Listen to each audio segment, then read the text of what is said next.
How would it feel to have a thriving fitness business and have the freedom to enjoy life at the fullest? Well, that is exactly what the Trainer Revenue Multiplier Show is going to give you. My name is Mathew Park. This is Jaime Filer. Hey, guys. And we are here to serve.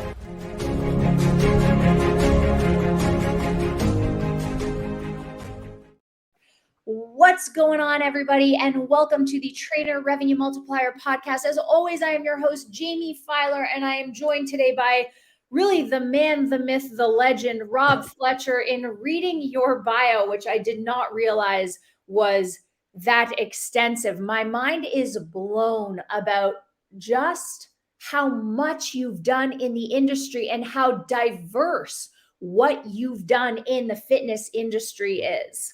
Thank you very much, Jamie. Thank you for having me. You, TRM, Matt, you're world class. So love you guys. And again, a pleasure and an honor to be here.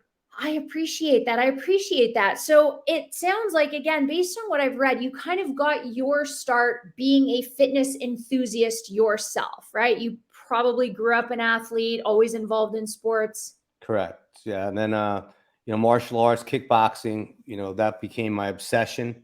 Yep. Which it was back in that time where there was the no pain, no gain. So it was like 7 days a week, no recovery. No days off. Yeah. Yeah. So we all know that that's not the route to go these days. But anyway, so that led, one thing to another. I've been very fortunate and blessed. The relationships I've established in the industry have been awesome. Martial arts, fitness, the fitness organizations, the relationships, as I said, phenomenal. There's no better way to go through life than a career like this, as being a trainer yourself and the impact that you have on so many people, not only in clients now, but helping other trainers succeed.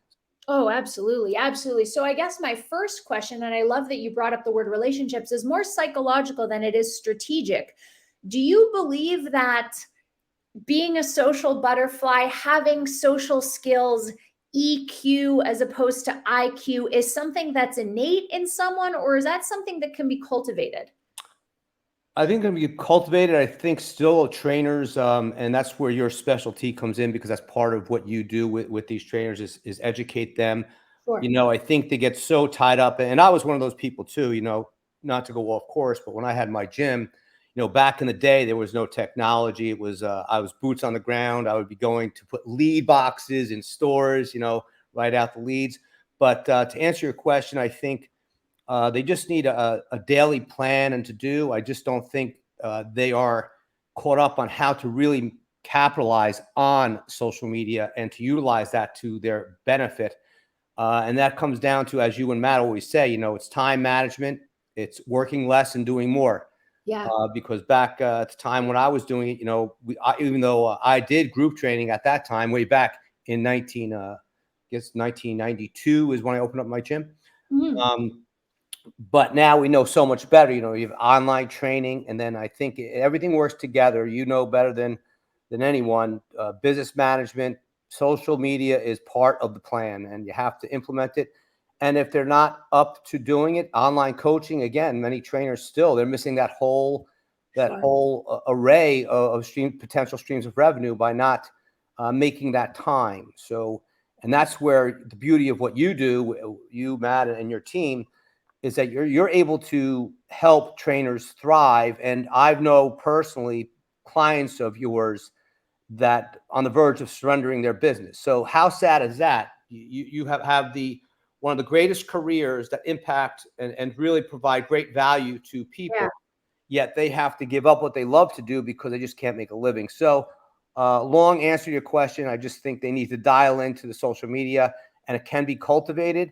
And I just think it's another habit. It's one of those habits that has to be implemented into a daily plan. Absolutely. Now I'm curious because again, there's never, reading your bio, there's never been a point in your life where you've just coasted. So what is your strategy? What have been your, I don't want to say tricks because clearly it's discipline, but what are your hacks to getting everything done in a day in the life of Rob Fletcher? Yeah, I think, again, I'm a big, I follow a lot of mentors and people that I believe that are great leaders. Time management's huge, especially in this world of what we're doing today. You can get so distracted from so many different things. And, I always hear Matt putting it out there, what are your top 3 goals that you have to achieve for the day? So goal setting, I have a very structured morning, and goes way back. Of course, the workout happens pretty much first, but I do my gratitude thing, my meditation, my visualization. So a few minutes on each thing, and then I go over my to-do list and the priority list, and then I put down most of what needs to be done, and then I eliminate, the most to 5 and 3 and 5 things that need or must be done that day, and then weekly and monthly, of course. Yeah. Oh, I love that. So it's almost like I think of that, I picture it as a matrix, right? The 3 things that have to get done, exactly like you said. We could even expand it to daily, weekly, monthly, quarterly, and then maybe what are your 3 big annual goals? So we can either work micro to macro or macro to micro. 100%. And that's where I think, like I said, I think there's a lot of distractions today. And I think if you're not really putting in the time to manage, what's most important, that's where you fail. Yeah.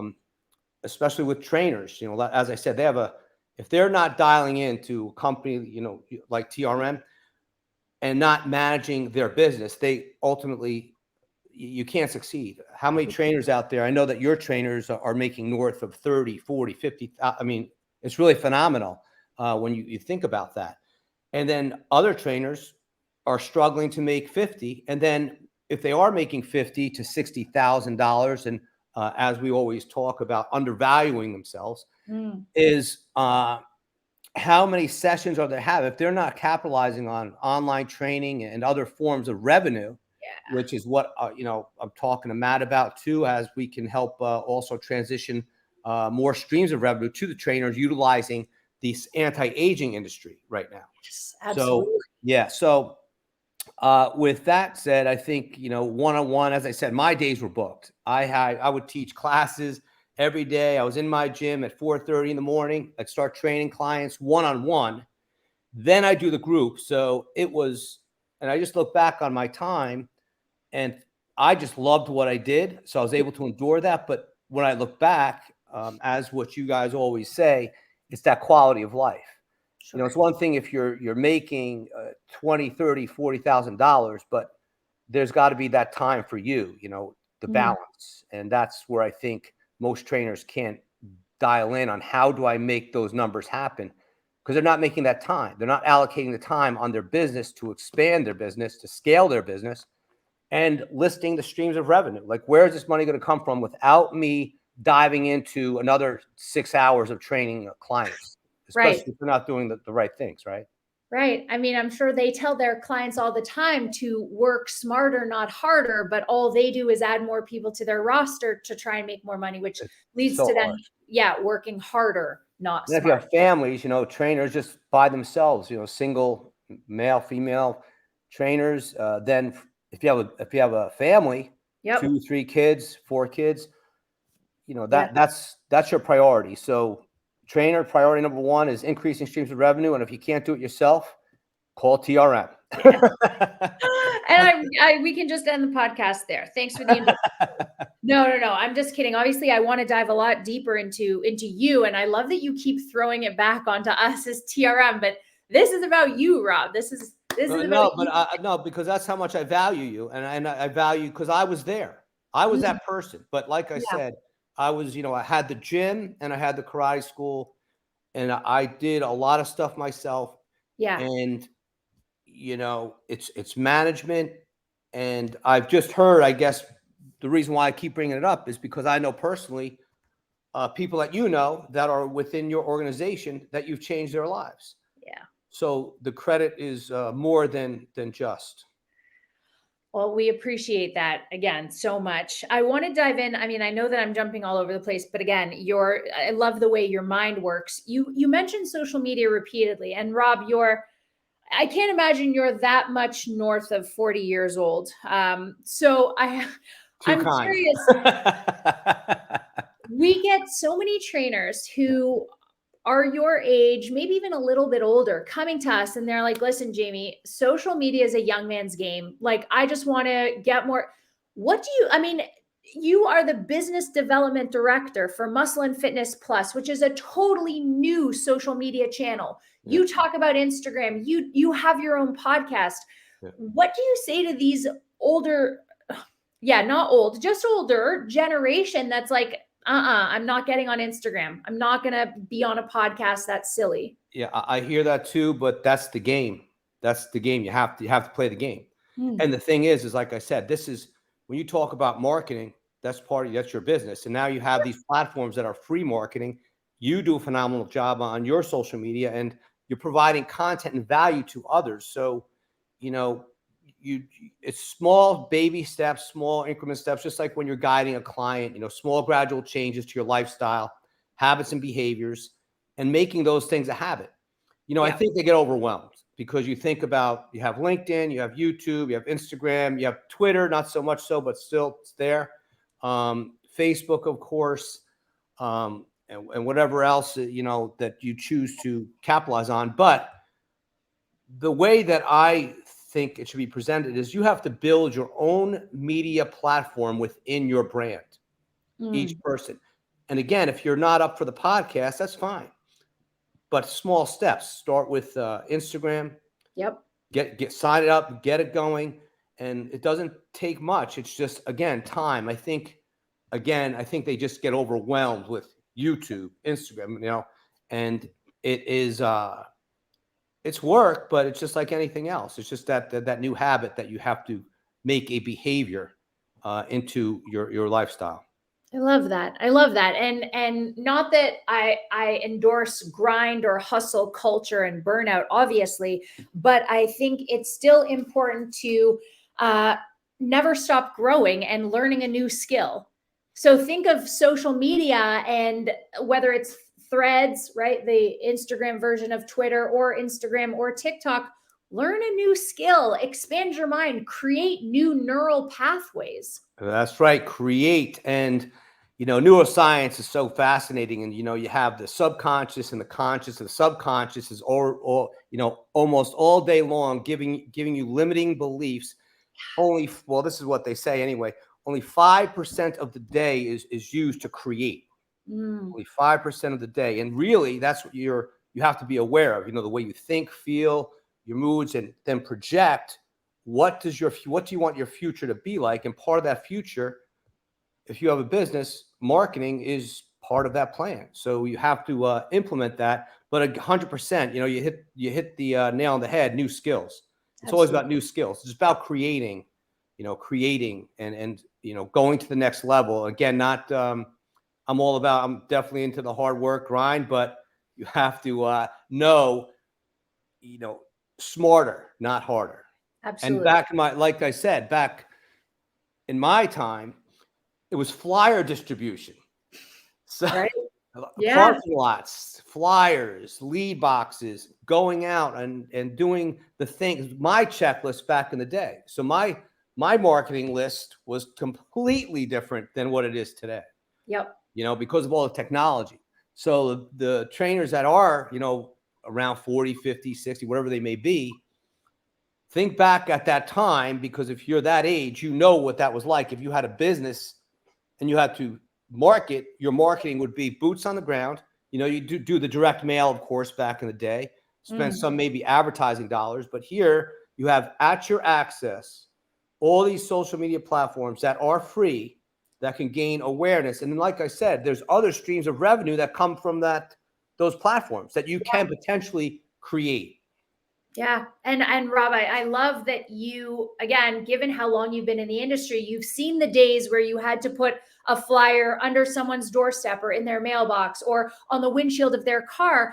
And now you're in this place, this generation where you just have to post on Instagram. It's free. Like you said, you're talking right. So if I had to go out in a parking lot, I'm going to spend an hour and a half in a parking lot walking myself. I'm the owner of the business, but that's what it took back then, especially the startup.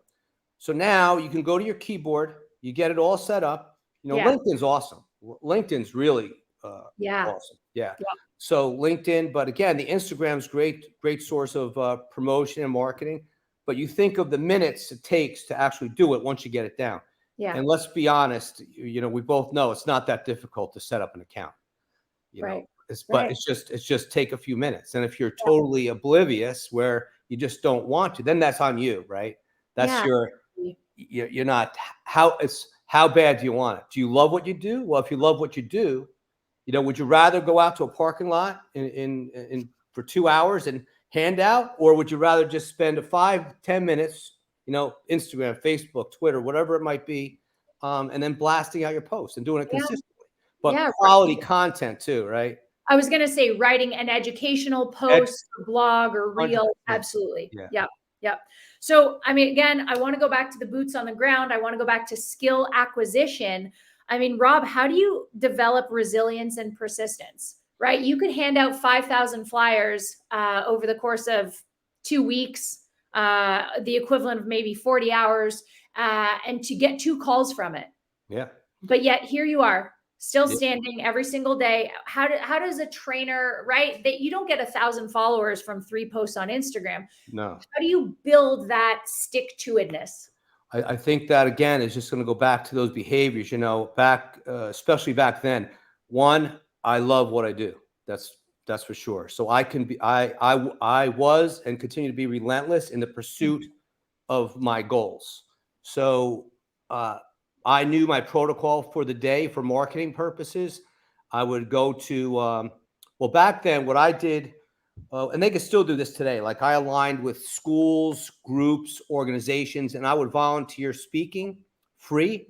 And that turned out to be a huge source of return for me. Oh, cool. Yeah. So, those schools, organizations, police department, fire department, wherever I could speak 45 minutes or do a presentation, that's what I always did. So that was part of the plan. And then, hitting up the phone calls every day, so it was a different list than today. Sure. But like I said, it was just, I really loved what I do, especially when I had the gym and the USA Karate and Fitness. And that came from all the stories that continue today. So when you're training people, whether they were 4 years old, like we call those little guys tiny tigers, right? When we're doing karate, and then or a senior citizen, to this day, I still have contact with them. And I think back and I'm like, wow. And the impact that you have. So my motivation came because I knew that I was able to have an impact on people's lives. And I knew the value of what I had to offer to people. Yeah. So, especially in regards to self-defense, also self-defense, because of the world that we live in, unfortunately, that's, sort of a, prerequisite now is understanding at least the basic knowledge of self-defense. But of course, fitness, it's the same thing. You want to prepare, but consistency, habits, and behaviors, I always reinforce, because my days are definitely not, I know we all relate to that. It's not like this all the time. You're not always going up. Yeah, of course. Cyclic. And then, you do hit those points where you're like, woof, you need to recharge, you need to regroup. But I think it comes down to just being aware of your body and your mind and your mindset and your moods.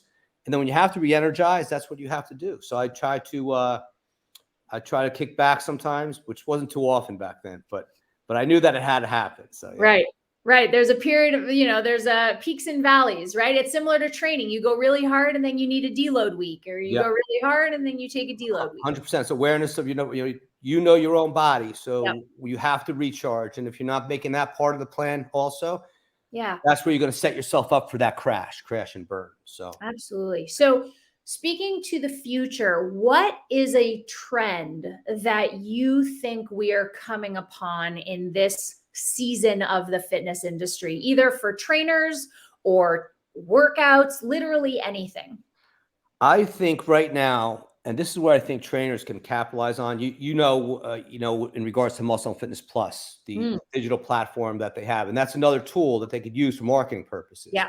They have a dedicated channel on Muscle Fitness Plus. But to answer your question, what I see, so I'm not sure if you're familiar with the A4M conference. It's the anti-aging conference. Yeah. So Matt was attended that with me. So I think right now there's going to be you're going to see a lot of relationship building between doctors and trainers. Back in 2010, I no longer had the school, but I was working with a doctor here. And I requested that we start looking at blood work first, identifying what's happening on the inside of the body. because really, when you think about it, you're taking on a client and they could be training hard, their hormones can be all over the place. Something can be out of whack on the inside that you just don't know because you don't know. Yeah. So I think the anti-aging market and working with the doctors is going to be something that's going to really expand, but there's great opportunities there for the trainers and for the doctors as well. So the doctor, once you develop that relationship, and not all doctors, right? So sure. yeah, I'm not going to shade conventional doctors, but functional doctors are the type of doctors that you want to look for, to work with, to have that relationship with. So they can refer their patients to you. You refer your clients, hey, when's the last time you got your blood work done? To start. So you have two things, I think, two great assessment tools are the blood work and then food sensitivity testing. Food sensitivity testing, you're identifying foods that your body might be sensitive to, causing inflammation. And today we all know gut health is, they call it the gut-brain connection. Yep. So it's that's a big deal too. So identifying, and then if you're a nutritionist and you're guiding your clients, you have a good benchmark from your blood work and from your food sensitivity test. Now you get a complete program. And then also the product and services that come along with these types of doctors. So typically they're in, say, a clinic. They have the IV infusion, cryotherapy, red light therapy, hyperbaric chambers, all these modalities that are really enhancing the quality of lives to have optimal health and performance. Yeah. And especially in regard to recovery and healing. I think, Rob, if I can echo what you're saying, I'm seeing a lot of doctors, even the slightly older ones, but especially the new ones, move their practices away from the prescription pad and towards the cold plunge. I think if I can add to it, the trend for the medical industry is going to be to move away from just script after script after script and towards red light therapy. Dry needling will soon be covered by insurance companies, I'm sure, that kind of thing. So I think it's not just for the fitness industry, but the medical industry. If your go-to is going to be prescribing a medicine, you're going to be considered obsolete soon. Healthcare, exactly. Healthcare, not sick care. Yeah. Perfect. Yeah. Perfect. So, and that's, So, and again, Jamie, this is like with what you're doing here with our conversation, this is just one form of education and raising awareness to open up the eyes of potential that trainers can now start to begin to look at this. And I would highly encourage if trainers are not familiar with the anti-aging space to check out one of these conferences, the A4M, and see what's out there, and to really start aligning and build new partnerships, new relationships that not only will help your business, but they will increase, other potential opportunities for you. Rob, we're just about out of time, but do you have any last minute words of wisdom, words of advice for people in our industry, specifically regarding boots on the ground, building relationships? Yeah, I just to sort of, I guess, repeat what I said earlier. One, you have to stay in the fight, but stay in the fight doesn't mean you're working 20 hours a day. It means just dialing in, making your priorities right. But you have to have a game plan, a business plan, some sort of marketing plan. It doesn't have to be this extensive plan, but your daily to-do list. That's a must-do list. That becomes your habit. That becomes built in. Where now it's just part of your routine. But again, I think just having conversations, speaking with people like yourself and Matt, and how can I scale my business? And again, if it's marketing, if you have a problem setting up an Instagram, there's plenty of people that can help guide you through that process. And like I said, that's not a big deal, but I think it just comes down to habits. Absolutely. Love it. Rob, where can people find you if they want to get in touch, learn more, see what you and the A4M and anti-aging, muscle and fitness plus, where can they find you? They can just go to my Instagram, ANGTTV. And then, of course, all your trainers out there, if they're interested in the Muscle and Fitness Plus channel, which is, as you know, a free dedicated channel for them, which they can also monetize to generate revenue themselves, which I'll show them how to do. So they could do that again through my Instagram. Fantastic. Rob, thank you so much. Everyone listening, We appreciate you. Don't forget, if you like what you heard, rate us, subscribe to us, share us on your social media, get on social media, and have the best rest of your day. We appreciate you. Thank you, Jamie. God bless you. Thanks, Rob. You too. Appreciate you. Bye.